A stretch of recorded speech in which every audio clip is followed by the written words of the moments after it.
নমস্কাৰ প্ৰিয় বন্ধু, স্বাগতম জনাইছো আপোনালোক সকলোকে মোৰ শিতানলৈ। আজিৰ শিতানত আছে ইলা বৰগোহাঁইৰ আন এটি চুটি গল্প গ্ৰহ উপগ্ৰহ। মোৰ নাম শুভলক্ষ্মী, পাঠ কৰিম। গল্পটিক প্ৰাণ দিবলৈ চেষ্টাৰ ত্ৰুটি নকৰিম। তেনে আহকচোন এবাৰ গল্পটোৰ মাজলৈ যাওঁ। এই মাত্ৰ আইজনীয়ে মোক গালি এজাউৰি দি থৈ গ'লহি। কান্দি কান্দি তাই বহুত কিবা কিবি ক'লে মোক। মোৰ গাত নালাগিল। মাথোন মনত থাকি গ'ল। মই আপোনাৰ একো নহওঁ নেকি? মই আপোনাৰ দূৰৰ নেকি? ৰৈ গ'লো। কথা কেইষাৰ বুকুত লাগিল। তাই উচাত মাৰি মোৰ ওচৰৰ পৰা গ'লগৈ। কিবা এষাৰ ক'বলৈ মুখ মেলিছিলো। তাই নৰল। ক'বলৈ মন গৈছিল, তই মোৰ কোন? নতুনকৈ ক'ব লাগিব নেকি? তই মোৰ কি নহওঁনো? আৰু ওচৰ দূৰ বুলিনো কি কথা আছে? ক'বলৈ নাপালো। তাই গুচি গ'ল। মই শিল পৰা কপৌৰ দৰে বিচনাখনতে বহি ৰলো। ভাবিলো, আইজনী বাৰু মোৰ কি হয়? আৰু তাইনো মোৰ কি নহয়? এদিন তাই মোৰ সত্তাত আছিল। মোৰ তেজ মাংসৰে তাই তিল তিলকৈ গঢ় লৈছিল মোৰ দেহৰ অভ্যন্তৰত। মোৰ খাদ্যও তাই খাইছিল। মোৰ চকুৰ টোপনিৰে তাই শুইছিল। মোৰ স্পন্দনেৰে তাই উশাহ নিশাহ লৈছিল। আৰু মোৰ ভাৱ চিন্তাৰে তাইৰ সূক্ষ্ম মন মগজু গঢ় লৈ উঠিছিল। মোৰ দেহৰ পৰাই তাইৰ দেহত লগাখিনি কাঢ়ি শুহি লৈ তিল তিলকৈ তাই পৃথিৱীমুখী হৈছিল।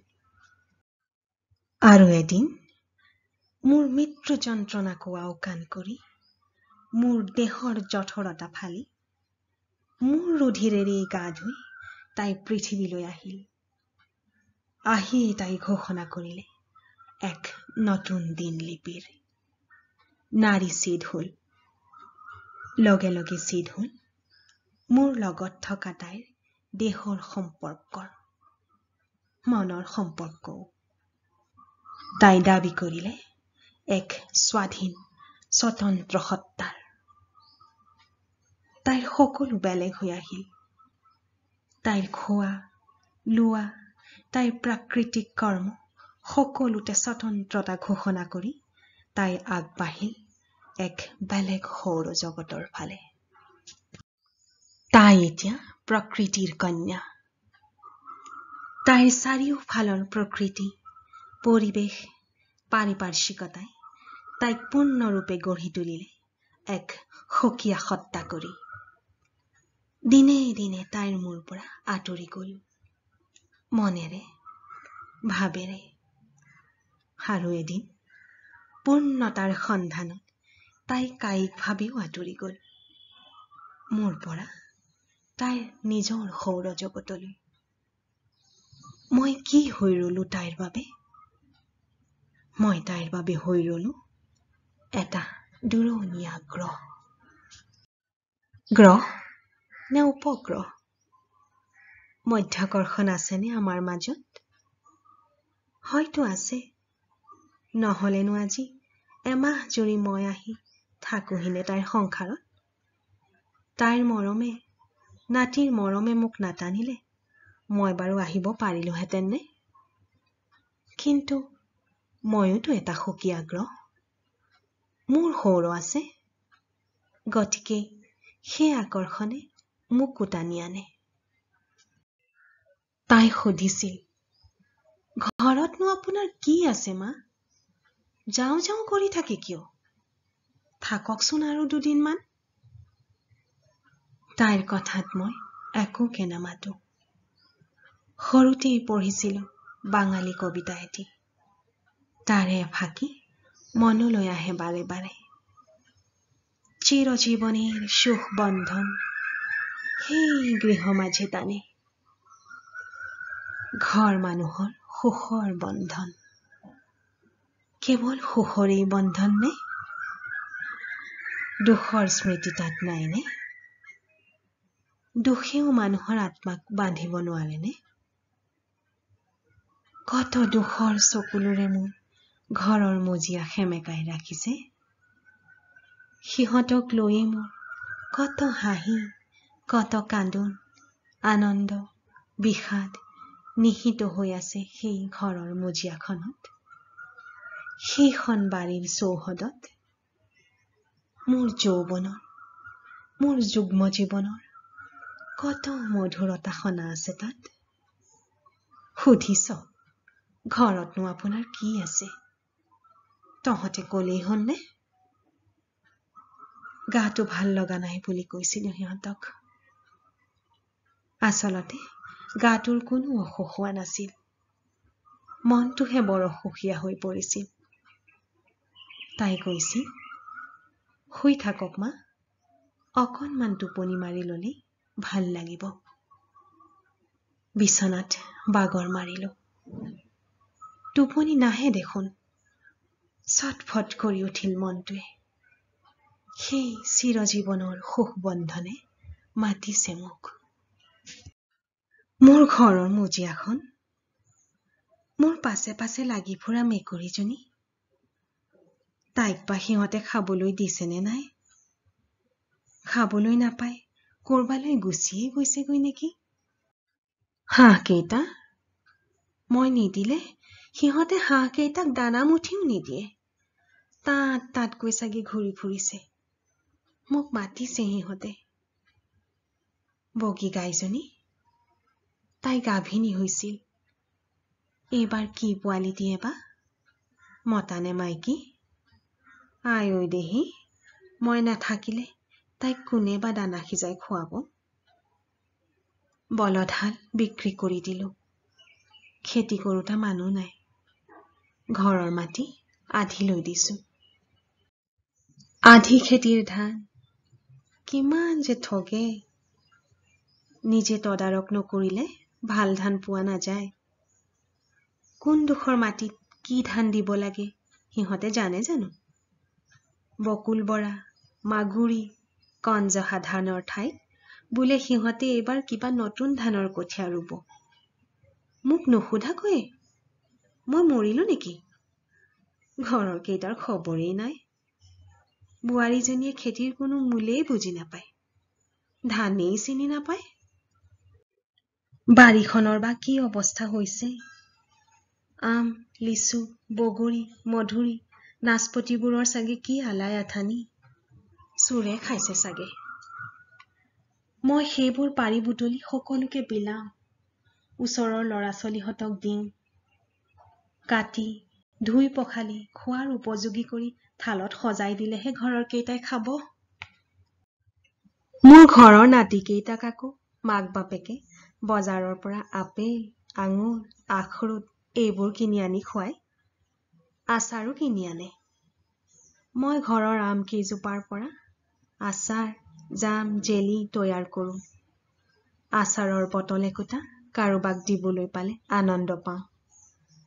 বাৰীখনত চাগে সেই বনৰীয়া বিনচৰীয়া মখাই পিট পিতাই ফুৰিছে তলসৰা ফল বুটলিবলৈ। গেটখন খুলি থৈ গৈছে নিশ্চয়। এই সোপাটো খবৰেই নাই। গৰু সোমাই মোৰ বাৰীখন তহিলং কৰিব পায়। এই মখাৰ খবৰ নাই, বাৰীখনলৈ মৰম নাই, কেৱল খাবলৈ জীয়াই আছে। তাকে কলে আকৌ নগৰত জগৰ লাগে। বাৰী পাতি কেতিয়াবা পাইছিলি জানো? বৰ অসহনি। নোৱাৰি আৰু। বিছনাৰ পৰা উঠি আহিলো। মই ইয়াত কি কৰিছো? আনৰ ডিঙি দুলমি আলহী হৈ আছোহি। আলহী আলহী মানে কি? ভাত দিলে খোৱা, শুবলৈ কলেহে শুব পাৰা। নিজৰ হাত, ভৰি, মন সকলো বান্ধি মুখত হাঁহি বিৰিঙাই গৃহস্থক ভাল লগাই থকা মানুহবিধৰ নামেই হ'ল আলহী। নিজৰ ইচ্ছাৰে মই ইয়াত কিবা এটা কৰিব পাৰোঁনে? আইজনীয়ে এদিন কৈছিল, ঘৰ ঘৰ কৰি থাকে। এইখন আপোনাৰ ঘৰ নহয় নেকি? নহয়, এইখন মোৰ ঘৰ নহয়। এইখন তোৰ ঘৰ, মোৰ ছোৱালীৰ ঘৰ। ইয়াত মোৰ স্বাধীনতা নাই। আৰু তহঁত কোন মোৰ স্বাধীনতাত হাত দিবলৈ? কোন তহঁত মোক এনেকৈ ধৰি ৰাখিবলৈ? মোৰ মগজু গৰম হৈ আহিল। কিয় মই ইয়াত এনেকৈ থাকিম? মোৰ কি নাই? মই কাৰো গোলাম নহয়। কাৰো মৰমে মোক বান্ধি ৰাখিব নোৱাৰে। কাৰো আদেশে মোক ধৰি ৰাখিব নোৱাৰে। মই যামেই। আইতা আইতা, ব'লা আমি চোতালত বল খেলিমগৈ। অকণমান মুনমুন নাতিনীজনীয়ে আহি মোক ধৰিলেহি। আবেলি আবেলি মই তাইক চোতালত বল খেলাওঁ। বল এটা দলি মাৰি দিওঁ, তাই দৌৰি গৈ লৈ আনেগৈ। আকৌ দলি মাৰি দিওঁ, তাই পৰি ধৰি বুটলি আনেগৈ। মাকে এই সময়তে চাহ জলপান তৈয়াৰ কৰে। বাপেকে অফিচৰ পৰা আহি বিচনাত দীঘল দি জিৰণি লয়। কেতিয়াবা তাই কান্দে, আমনি কৰে। তেতিয়া মই তাইক কোলাত লৈ ইটো সিটো দেখুৱাই উমলাব লাগে, নিচুকাব লাগে। মোৰো ভাগৰ লাগে, আমনি লাগে, বিচনাত পৰিবৰ মন যায়। পিছে মই নোৱাৰো। মই আলহী, মোৰ ইচ্ছামতে মই একোকে কৰিব নোৱাৰো। নাই নাই, নোৱাৰি। তাইক খেলাবলৈ লাগে যদি মই সৰু ছোৱালী এজনীকে ঘৰলৈ গৈ যোগাৰ কৰি দিম। অমুকৰ সৰু ছোৱালীজনীকে কৈ চাম। দুখীয়া মানুহ, এজাক ল'ৰা ছোৱালী, খোৱা পিন্ধাৰ দুখ, কলে মাক বাপেকে পঠাব পাৰে। মুনমুন মাজনী, তুমি আজি বল খেলিব নালাগে দেই, ছবিকে আঁকাচোন বুলি তাইক ৰং তুলিকা কাগজ দি কোনোমতে ৰক্ষা পালো। মোৰ কোঠালৈ আহিলো। কানি কাপোৰবোৰৰ লগতে মোৰ VIP চুটকেছটোত বস্তুবোৰ ভৰালো। আইজনী ওলালেহি। কি মা, কাপোৰ কানি বান্ধিছে যে? কি হ'ল আকৌ হঠাৎ?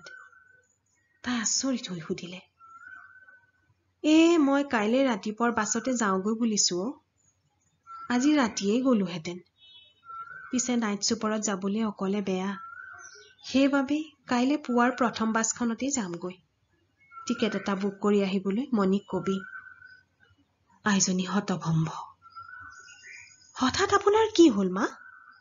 ঘৰ ঘৰ কৰি উৎপাত লগাই আছে কিয়? কিমান কৈছো, কিমান ৰখাইছো, চব খোলাকুটিৰ তাল হ'ল। তাই কান্দিলে। ঘৰত পুতেক আছে, পুতেকটোহে আপোন হ'ল। যাওকগৈ, মইনো আপোনাৰ কি হওঁ? মই একো নহওঁ। কান্দি কান্দি তাই উচাত মাৰি মোৰ ওচৰৰ পৰা গ'লগৈ। মোৰ গাত নালাগিল। কান্দ, তই কান্দি কি কৰিবি? এদিন ময়ো কান্দিছিলো। মোৰ আইকো মই তোৰ দৰেই ৰখাইছিলো। আইক হাতে ভৰিয়ে ধৰিও তহঁতৰ লগত ৰখাব নোৱাৰিছিলো। কেৱল ঘৰ ঘৰ কৰি হেজাৰ মৰম নেওচি মোক কন্দুৱাই আই গুচি গৈছিলগৈ। মুনমুনেও এদিন কান্দিব। তাইও কব, মা, মই তোমাৰ একো নহওঁ নেকি? ঘৰ ঘৰ যে কৰি থাকা, ঘৰতনো তোমাৰ কি আছে? এইখন তোমাৰ ঘৰ নহয় নেকি? ভাওনা একেখনেই। মোৰ হাঁহি উঠিল। মুঠতে কাইলৈ পুৱাই মই যামগৈ। মুনমুনক হেঁপাহ পলুৱাই একোলা লম। কওঁ, মুনমুন, মাজনী, মোৰ ধুনীয়া পুতলাজনী, চাওঁ আইতাক চুমু এটা দিয়াচোন। গল্পটি মোৰ বৰ প্ৰিয়, সেয়ে আপোনালোকলৈও আগবঢ়ালো। গল্পটি শুনি কেনে লাগিল জনাবলৈ নাপাহৰিব। আপোনালোকৰ প্ৰতিটো অভিমত মোৰ বাবে অতি মূল্যৱান। পুনৰ লগ পাম সেই প্ৰতিশ্ৰুতিৰে। আজিলৈ নমস্কাৰ।